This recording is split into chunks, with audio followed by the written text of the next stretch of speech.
Exposición de trabajo académico, breve ensayo, ¿es la libertad contractual absoluta frente a los derechos fundamentales?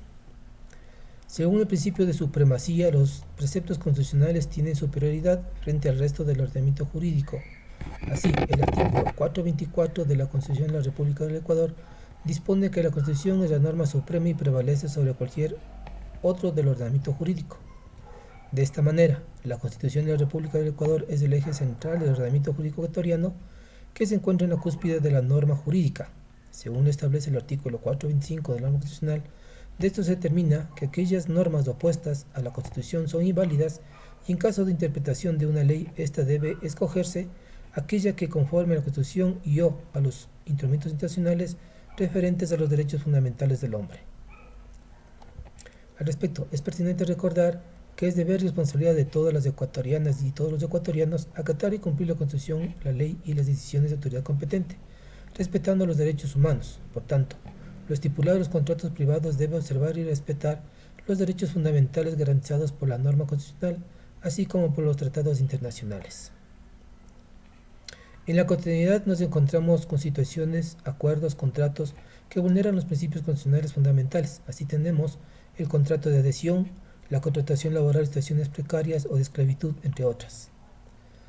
Tomás de Domingo, citado por González, establece que en la vida real no nos relacionamos unos con otros directamente, en tanto que individuos independientes y libres. Al contrario, entre uno y otro hombre se interpone una situación vital, concreta, en virtud de la cual unas personas quedan sometidas a otras.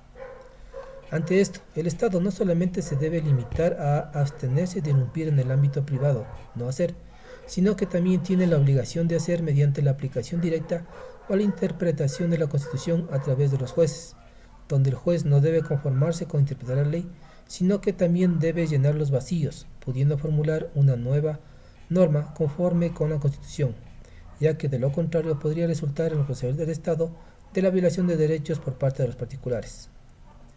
Con el fin de proteger los derechos en las relaciones contractuales particulares, la norma constitucional ha ampliado la acción de protección que tiene por objetivo el amparo directo y eficaz de los derechos reconocidos en la Constitución ante la vulneración de derechos constitucionales, por actos u omisiones de cualquier autoridad pública no judicial, contra políticas públicas que supongan privación del goce de los derechos constitucionales y cuando la violación de los derechos constitucionales provenga de una persona particular, entre otros casos, cuando se encuentra en estado de subordinación, indefensión o discriminación.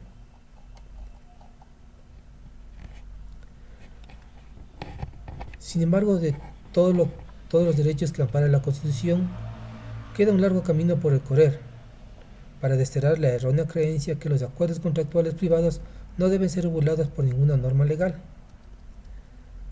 En el país hemos tenido varios casos, como por ejemplo el caso Okurawa, que abusando de la necesidad de los trabajadores se encontraban en esclavitud. Otro caso que podemos citar son los contratos de adhesión, en los que los ciudadanos no podemos objetar ninguna parte de este contrato. En ese sentido, a los jueces les corresponde velar y garantizar los derechos fundamentales de las y los ciudadanos, desterrando, como se dijo anteriormente, la creencia que los acuerdos privados no deben ser regulados por ninguna norma legal. Gracias.